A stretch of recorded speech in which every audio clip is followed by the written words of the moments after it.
네, 안녕하세요. 축구생각입니다. 축구 승무패 토토 29회차 EPL 8경기 분석 및 초안 픽 배팅 내용 공유하도록 하겠습니다. 내일 새벽에 있는 맨체스터 유나이티드 그리고 웨스트햄의 경기 그리고 리버풀과 첼시의 경기 같은 경우에는 투표율과 함께 최종 픽에 반영을 하도록 하겠습니다. 7번째 경기부터 살펴보도록 하겠습니다. 10위 아스날 대 18위 와포드의 경기고요. 아스날은 아스톤빌라에게 1대0으로 충격 패배를 당했고요. 와포드는 맨시티에게 4대0으로 대패를 했습니다. 아스날은 무스타피 선수가 부상이고 유로파 티켓이 이제 리그에서는 불가능한 상황이기 때문에 FA컵 첼시와의 결승전을 노려야 하는 그런 상황이 됐습니다. 2승 1무 2패를 하고 있으면서 홈에서 2연승을 하고 있고요. 재개 후에는 홈에서는 패배가 없습니다. 와포드 같은 경우엔 데올로페오 그리고 카포에 선수가 부상이고 감독이 교체가 됐는데 지난 경기 맨시티에게 대패를 했죠. 2승 3패를 하고 있고 2연패를 하고 있습니다. 원정에서는 3연패를 하고 있습니다. 아스톤빌라와 승점이 지금 동률인 상황이고요. 이 득실차도 크게 나진 않아요. 1점 차였던 걸로 기억을 합니다. 아스날은 아스톤빌라와의 경기에서 은케티아 그리고 라카제트 선수를 선발로 내세웠고 자카, 티어니, 페페 페페는 그렇다 치더라도 자카와 티어니 선수를 교체 명단에 포함을 시키면서 교체 출전을 시켰었는데 개인적으로 약간 로테이션을 시킨 것처럼 보였습니다. 와포드는 역습과 크로스가 준수한 편이지만 세트피스나 중거리 한방 이 부분은 좋지만 그거 외에는 크게 기대가 되지 않고 결정력이 너무 떨어집니다. 개인적으로 대구처럼 이런 세징야나 에드가 선수, 에이스 선수가 한 명이 빠졌을 때 스쿼드가 두텁지 않기 때문에 이 의존하는 게 좀 많습니다. 그것처럼 와포드는 데올로페오에게 의존도가 굉장히 높은 팀이어서 데올로페오가 빠지고 나서 그 후부터는 굉장히 많이 흔들리는 모습을 보여주고 있죠. 아스날 같은 경우에는 동기부여가 없고 일주일 뒤에 FA컵을 치르는 그런 아스날보다는 강등 여부가 결정이 되는 와포드를 봤었을 땐 와포드의 동기부여가 더 높아 보입니다. 그러나 아스날도 결승전을 준비를 하면서 좋지 않은 흐름보다는 좋은 분위기를 가져가는 게 더 좋을 것으로 보이고 또 만약에 이런 상태로 리그가 와포드한테 지고 만약에 리그가 종료가 된다면 물론 FA컵에서 우승을 해서 유로파 티켓을 딸 수도 있겠지만 리그 순위적으로도 너무 낮은 그 순위를 기록을 하게 되고 또 빌라와 와포드에게 강등권 팀에게 동시에 패배를 하게 되면 아스날의 입장 자체도 그렇게 좋지는 않을 것 같습니다. 팬들의 입장으로 봤었을 땐. 그래서 일단은 아스날도 결승전 준비를 위해서 좋지 않은 흐름보다는 좋은 분위기를 가져가는 게 더 좋을 것으로 보이고 재개 후에 홈에서는 그래도 좋은 모습을 보여주고 있는 아스날입니다. 경기력적으로 와포드의 크로스나 측면 공간 이런 수비적으로 불안한 부분들이 많아서 아스날의 공격진 오바메양, 라카제트 그리고 사카 선수가 윙으로 나왔을 때도 좋았죠. 또 역습에서의 아스날의 한방 또 압박에 와포드가 실점을 할 가능성도 높다라고 생각을 합니다. 아스날의 수비가 공간을 조금 내주고 크로스 공격, 세트피스 부분에 약한 모습이지만 와포드는 데올로페오 없이 아스날의 공간, 크로스 공격을 노릴 수는 없을 것 같아 보이고 와포드가 세트피스가 나쁘지 않고 동기부여적 측면 때문에 무승부를 가져가야 되나라고 고민을 해야 되는 경기지만 일단은 아르테타가 이 경기를 대충 넘어갈 것으로 보이진 않고 3, 4일 만에 치르는 FA컵 경기가 아니라 한 6일 정도 그 정도를 쉬고 하는 그런 FA컵이기 때문에 대충 넘어갈 것으로 보이진 않고 또 강등권 팀에게 2연패를 할 것 같진 않아서 일단 아스날 사이드로 보고 있고 초안은 단통승 예측하도록 하겠습니다. 일단 와포드 같은 경우에는 포스터 키퍼가 지난 경기 선방을 굉장히 많이 해줘서 조금 그 부분에 있어서 아스날이 득점을 할 수 있을까라는 그런 부분에 대해서는 조금 고민이 되는 경기입니다. 8번째 경기입니다. 9위 벌리 대 15위 브라이튼의 경기고요. 벌리는 노리치에게 2대0으로 승리, 브라이튼은 뉴캐슬과 0대0으로 비겼습니다. 두 팀 다 동기부여가 없고요. 벌리는 반스가 부상이고 2승 3무로 홈에서 2연속 무승부를 하고 있고 7경기째 패배가 없습니다. 홈에서도 패배가 없습니다. 브라이튼 같은 경우에는 1승 2무 2패로 2연속 무승부를 하고 있고요. 원정에서는 패배가 없습니다. 벌리는 로드리게스 그리고 우드 선수가 비드라 선수 대신에 투톱으로 나왔었고 비드라가 교체로 나왔습니다. 벌리는 최근에 역습이 준수하고 맥닐의 킥력, 세트피스에서 굉장히 좋고 또 중거리도 굉장히 좋죠. 크로스 공격 그리고 세트피스가 좋았던 그런 벌리고요. 상대팀 선수가 전반에만 노리치가 2명이나 퇴장을 당하면서 경기를 좀 쉽게 가져갔었던 그런 경기였었습니다. 브라이튼은 코널리 선수가 결장을 했고 무페임, 에런 무이, 트로사르 이런 공격진이 그래도 나쁘지 않은 편이고요. 세트피스 그리고 크로스 공격은 굉장히 또 좋죠. 중거리, 역습, 활동량 이런 부분들이 좋지만 결정력이 조금 떨어지는 팀입니다. 두 팀 다 역습에 이런 수비적으로 역습에서의 조금 당할 때 좀 불안한 부분, 크로스 공격이 약하고 세트피스 수비에서 불안한 점 등이 있습니다. 홈에서의 벌리고 결정력, 홈에서의 이런 벌리, 결정력과 크로스나 세트피스에서 이런 수비적으로 비슷한 약점을 보유하고 있기 때문에 그런 부분에서 더 좋은 팀은 벌리라고 생각을 합니다. 그래서 벌리 사이드로 보고 있고요. 다만 두 팀 다 동기부여가 없고 브라이튼이 재개 후에 원정에서 패배가 없는 모습 때문에 이 경기는 지루한 경기 끝에 0대 0으로 나와도 두 팀 다 크게 불만은 없는 그런 동기부여 자체가 없기 때문에 저는 무승부로 나오지 않을까라고 생각을 하고 있습니다. 일단 투표율을 좀 보고 나서 벌리의 투표율이 그렇게 높진 않다면 벌리의 단통승도 생각을 하고 있는 경기입니다. 상대 전적은 벌리가 우세합니다. 9번째 경기입니다. 3위 첼시 대 6위 울버햄튼의 경기인데요. 첼시는 노리치에게 1대 0으로 승리, 울버햄튼은 크리스탈 팰리스에게 2대 0으로 승리를 했습니다. 첼시는 챔피언스 리그에 대한 동기부여가 있고요. 캉테가 복귀할 수도 있다라고 하는데 이 부분은 지속적으로 확인을 해보도록 하겠습니다. 4승 1패로 2연승을 하고 있고 홈에서는 3연승을 하고 있습니다. 울버햄튼 같은 경우에는 유로파에 대한 동기부여가 있고요. 토트넘과 승점이 1점 차이로 6위에 위치를 하고 있습니다. 2승 1무 2패를 하고 있고요. 첼시는 플래식 윌리안의 사이드, 지루 선수가 전방에서 연계 플레이나 헤더를 해주는 등 그런 부분들이 좋았고 좌우 윙백들의 크로스, 역습에서의 스피드, 뒷공간을 노리는 모습, 세트피스도 좋은 모습을 보여줬습니다. 울버햄튼은 최근 포덴세 선수가 굉장히 좋고요. 트라오레 그리고 히메네스 여전히 좋았습니다. 세트피스, 역습, 중거리 이런 부분이 좋지만 결정력은 조금 아쉬워요. 근데 결정력이 조금 잘 터지는 그런 날에는 다득점을 하는 편이고요. 두 팀 다 공격에 비해서 수비가 공간을 많이 내주는 편이고 저는 개인적으로 울버햄튼의 공격과 이제 경기력은 항상 좋은 모습을 보여주긴 하지만 컨디션에 따라서 결정력에 있어서 기복이 굉장히 심하다라고 생각을 합니다. 잘 풀리는 날에는 다득점을 하면서 대승을 하는데 풀리지 않는 날에는 무승부를 하거나 아니면 아예 져버리는 그런 경기들이 있는데 그 경기 상황 속에서도 경기력 자체는 좋기 때문에 울버햄튼의 경기는 항상 어려운 것 같습니다.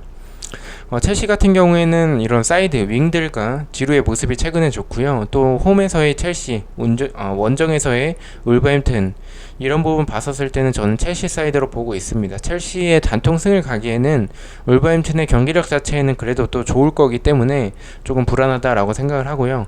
울버햄튼의 유로파에 대한 동기부여 그리고 첼시의 이런 중앙 공간, 세트피스 불안 등은 울버햄튼의 중거리 또는 세트피스가 좋기 때문에 실점을 할 가능성도 높다라고 봐서 저는 승무 투픽이면 안전하지 않을까라고 생각을 하고 있습니다. 현재까지 패배를 보지 않는 이유는 최근 첼시의 공격진의 좋은 모습, 홈에서의 좋은 첼시의 모습, 원정에서의 울버햄튼을 보고 첼시 사이드를 보도록 하겠습니다.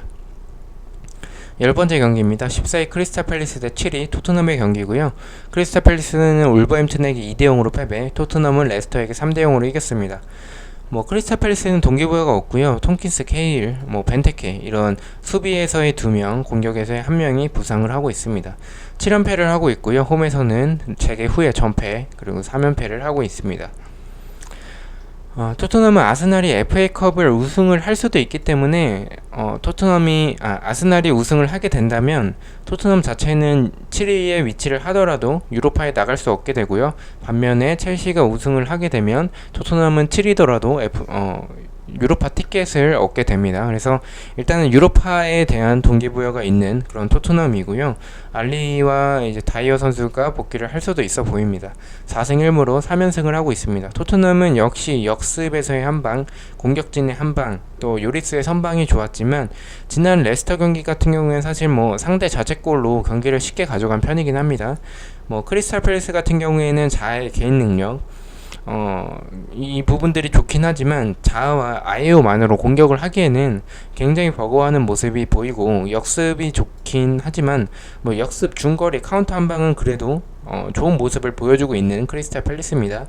이 경기는 크리스탈 팰리스가 연패를 길게 하고 있다는 점에서 뭔가 무승부도 가져가면 좋지 않을까라고 고민을 하고 있는 경기이긴 한데요.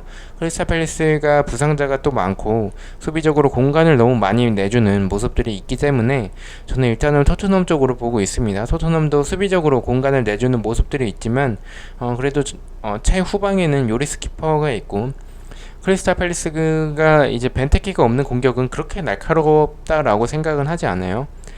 동기부여적으로 토트넘은 이 경기 잡지 못하고 아스날이 컵 경기를 우승을 하게 되면 이 경기를 이기지 못하면 결국에는 뭐 울버햄튼이 지지 않는 이상 최소한 무승부라도 하게 된다면 토트넘은 유로파를 못 나가게 됩니다. 그래서 저는 일단은 이 경기 토트넘이 무조건 잡아야 되는 경기라고 보고 동기부여적 측면에서 크리스탈 팰리스의 단통 패배 예측하도록 하겠습니다. 상대 전적은 토트넘이 압도적입니다. 11번째 경기입니다. 11위 에버튼 대 19위 본머스의 경기고요. 에버튼은 셰필드에게 1대0으로 뜬금 없이 좀 동기부여도 없었는데 승리를 했고요. 본머스는 소튼에게 2대0으로 패배를 했습니다. 에버튼은 일단 동기부여가 없고요. 예리미나 그리고 홀게이트 두 명의 수비수가 부상이고요. 1승 2무 2패로 홈에서는 2연속 무승부를 하고 있고 홈에서는 패배가 없습니다. 본머스는 와포드 그리고 빌라 이 두 팀 뭐 노리치는 강등이 확정이 됐기 때문에 18위와 17위에 위치하고 있는 와포드와 그리고 빌라 같은 경우에 이 두 팀이 지고 본머스가 이기더라도 골득실을 따져야 하는 상황이어서 사실상 강등에 가까운 팀이고요. 1승 1무 3패로 2연패를 하고 있고 원정에서 3연패로 원정에선 전패를 하고 있습니다. 본머스는 스타니슬라스, 킹, 칼럼 윌슨, 브룩스의 패스 등을 활용한 이런 본머스의 역습 그리고 세트피스 중거리가 좋은 편이고요.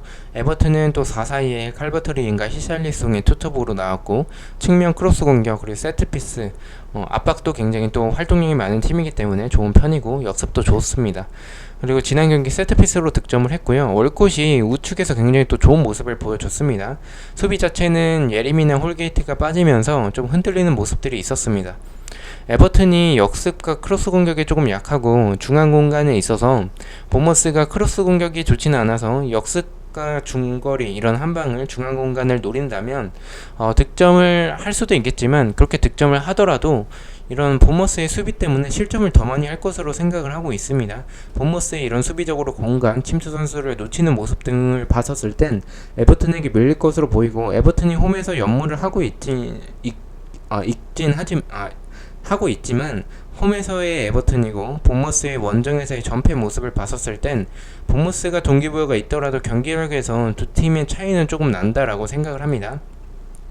또 에버튼 같은 경우에는 일단은 마지막 경기이기 때문에 홈에서의 마지막 경기를 승리로 장식을 하고 싶어 할 것 같아요. 그래서 저는 이 경기 에버튼의 단통 승리 예측하도록 하겠습니다. 12번째 경기입니다. 4위 레스터 대 5위 맨유의 경기인데요. 레스터는 토트넘에게 3대0 패배, 맨유는 크리스탈 팰리스에게 2대0으로 승리를 했습니다. 레스터는 일단 부상자가 많고요. 2승 1무 2패로 홈에서 2연승을 하고 있습니다. 맨유는 3승 1무 1패고요. 원정에서 4연승을 하고 있고 패배가 없습니다. 일단 두 팀은 굉장히 중요한 경기고요. 이 경기로 챔피언스 리그 진출팀이 결정이 될 것으로 보입니다.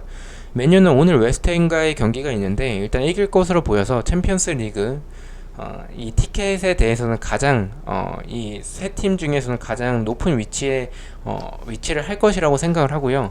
아마도 웨스트햄 경기를 이기면 마지막 경기에서 무승부만 해도 챔피언스 리그 티켓을 따게 됩니다. 일단 두 팀에 대해서는 따로 설명을 하지 않겠습니다. 재개 후에 빡빡한 일정 그리고 많은 부상자로 인해서 스쿼드가 두껍지 않은 레스터는 후반기에 굉장히 흔들리고 있고요. 맨유는 재개 후에 엄청난 모습을 보여주고 있습니다. 다만 맨유도 라인업이 지속적으로 비슷하게 로테이션을 제대로 가동을 시킬 만한 그렇게 스쿼드는 두꺼운데 이 주전과 교체 자원의 차이가 너무 크기 때문에 일단 제대로 로테이션 돌리지 못하죠. 그래서 조금은 지쳐있는 모습들이 지난 경기에서 보였고요. 일정적으로도 레스터가 더 낫고요. 최근에 레스터의 모습이 좋지 못하고 레스터의 공간을 맨유의 역습이나 맨유의 공격진들의 폼을 본다면 충분히 이길 수 있는 경기라고 생각을 합니다. 전방에서의 마샬, 레시포드, 그린우드를 본다면 이 세 명의 선수의 개인 능력도 뒤쪽에 있는 브루노 페르난데스 등 그러나 맨유도 최근에 지쳐있는 모습, 세트피스에서의 불안한 모습을 지속적으로 있고요. 데이아도 FA컵에서 흔들렸던 모습들이 있었고 무패가 일단은 컷 경기이긴 하지만 깨졌다는 점에서 약간은 불안해 보이긴 합니다. 무승부만 해도 안전해 보일 것 같은 그런 맨유로 보이고요. 레스터도 동기부여가 있기 때문에 그런 부분 참고를 해서 저는 일단 안전하게 레스터의 무패 투픽으로 추천을 드리고요. 일단 고민하고 있는 건 오늘 이제 맨유가 웨스트햄과의 경기가 있습니다. 웨스트햄과의 경기에서 승리를 하게 된다면 동일하게 아마도 최종픽에서는 무패로 갈 것 같은데 웨스트햄과 만약에 비기거나 지게 된다면 이 경기에 대해서 다시 한 번 더 생각을 해서 최종픽에 반영을 하도록 하겠습니다. 13번째 경기입니다. 12위 사우스햄튼 대 8위 셰필드의 경기고요. 사우스햄튼은 본머스에게 2대0 승리, 셰필드는 에버튼에게 1대0으로 패배를 했습니다. 사우스햄튼은 일단 동기부여가 없고요. 부팔이 부상입니다. 2승 3무로 6경기째 패배가 없고 재개 후에는 단 1패. 그 1패 자체도 한 명이 퇴장당해서 이제 경기를 잡지 못하고 비기지 못하고 졌던 그런 경기였었습니다. 일단 셰필드도 동기부여가 없고요. 2승 1무 2패로 2연패를 하고 있습니다. 일단 셰필드도 지난 경기 에버튼에게 1대0으로 뜬금없이 패배를 하면서 유로파 티켓을 따지 못하게 된 상황이 됐습니다. 셰필드는 크로스, 그리고 셰필드의 축구, 그리고 팀 단위 축구죠. 그리고 세트피스와 중거리, 활동량 등 결정력은 아쉽긴 하지만 좋은 모습을 지속적으로 보여주고 있고요. 룬드스트럼과 플렉 선수가 교체 출전했던 부분은 아마도 약간의 로테이션이지 않았나 라고 생각을 합니다. 핸더슨 키퍼의 선방은 좋았습니다. 사우스햄튼 같은 경우는 압박, 그리고 공격진의 개인 능력, 역습과 중거리 등 또 추가 시간에 득점을 하면서 경기 막판까지 집중을 하는 모습을 지속적으로 보여주고 있습니다. 두 팀 다 동기부여가 없기 때문에 어려운 경기라고 생각을 하고요. 그래도 사우스햄튼이 동기부여가 지속적으로 없는 상황이었는데도 불구하고 최선을 다하는 모습, 다음 시즌을 준비하는 모습들이 있었고 경기력으로 접근을 했었을 때 사우스햄튼의 뒷공간을 셰필드가 노려볼 수는 있겠지만 이런 사우스햄튼의 압박에 셰필드가 고전을 할 것이라고 생각을 하고 셰필드의 축구, 이런 셰필드의 팀 단위적으로 수비수도 이제 공격에 가담하는 그런 축구를 봤었을 땐 셰필드가 역습을 당할 때 이런 측면과 이런 불안한 부분들을 봤었을 땐 저는 초안은 사우스햄튼의 그런 역습에서의 좋은 모습들, 또 공격진의 개인 능력이 있기 때문에 저는 단통 승을 보도록 하겠습니다. 일단 승무패가 다 보이는 경기고 고민이 많이 되는 경기여서 최종픽까지 고민을 하도록 하겠습니다. 자, 마지막 경기입니다. 16위 웨스트햄 대 17위 아스톤빌라의 경기인데요. 웨스트햄은 와포드에게 3대1로 승리를 했고 빌라는 아스날을 1대0으로 이겼습니다. 웨스트햄은 일단 잔류가 된 상황이고요. 프레드릭스가 부상이고 3승 1무 1패로 2연승을 하고 있고 홈에서 무승부가 없습니다. 패턴 자체는 재개 후에 패승 이런 식으로 퐁당식으로 번갈아가면서 패배와 승리를 번갈아가는 이런 패턴을 보여주고 있고요. 직전에는 홈에서 승리를 했습니다. 패턴 자체는 웨스트햄이 홈에서 패배를 한다라는 패턴이겠죠. 아스톤빌라 같은 경우에 엘 모하마데이 선수가 지난 경기 부상으로 교체 아웃이 됐었고요. 잔류에 대해서는 일단은 경우의 수를 조금 따져야 되긴 합니다. 자력으로 불가능한 상황이라 일단은 안전하게 가려면 무조건 이겨야 되는 상황으로 보이고 그 이기는 과정에서는 골득실을 생각을 해봤을 땐 조금 더 이 득점을 많이 하고 이기는 게 더 좋아 보입니다. 빌라 같은 경우에는 비교적 하위권 팀인 웨스트햄을 상대를 하고 이제 와포드 같은 경우에는 강팀이라고 어쨌든 봐야겠죠. 아스날을 만나기 때문에 현실적으로는 빌라가 조금 더 가능성이 있어 보이긴 합니다. 일단 2승 1무 2패로 원정에서 승리가 없는 그런 모습을 보여주고 있고요.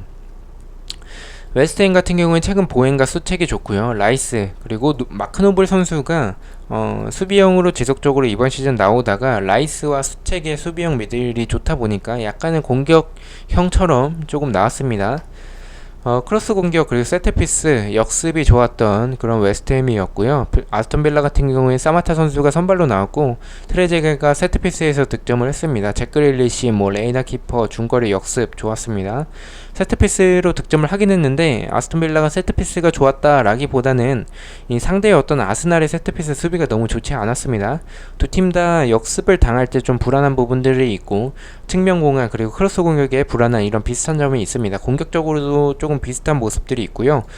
이런 비슷한 모습들을 스타일을 봤었을 땐 이 스쿼드를 결론적으로 볼 수밖에 없는데 전체적인 스쿼드와 밸런스 자체는 웨스트햄이 더 낫다라고 생각을 하고 경기력도 최근에 웨스트햄이 더 좋다라고 생각을 합니다. 하지만 그릴리시라는 크랙을 보유하고 있는 아스톤 빌라이기도 하고요.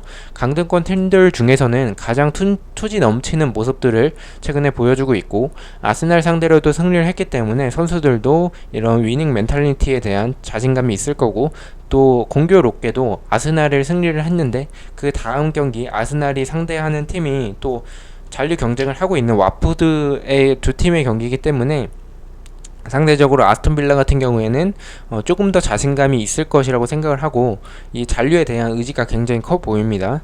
웨스트햄이 연승을 하고 있고 최근 분위기가 나쁘지 않은 모습과 경기력 자체는 웨스트햄이 더 좋긴 하지만 저는 일단 웨스트햄의 동기부여가 크진 않고 아스톤 빌라의 강등 버프 또는 웨스트햄의 이러한 수비적인 모습 글릴리시의 한방 그리고 패턴적으로 웨스트햄의 홈에서의 패배의 패턴이기 때문에 이변을 보고 웨스트햄의 단통패 예측하도록 하겠습니다. 근데 정배를 잘하면은 아스톤 빌라가 받을 수도 있을 것 같아서 이변으로 될지 정배가 될지는 투표를 확인을 해보도록 하겠습니다. 자, 이렇게 해서 14경기 분석을 마쳤고요. 지금 승무패가 8회차죠. 28회차가 오늘부터 이제 진행이 되고 있기 때문에 아직 29회차가 시작이 되지 않아서 또 이렇게 베팅을 했습니다. 초안은 이 베팅 중에서 한 2,000원 정도만 따로 베팅을 할 것 같고요. 세종픽 같은 경우에는 목요일날 금요일이죠. 금요일 오전에 최종픽 올라갈 예정입니다.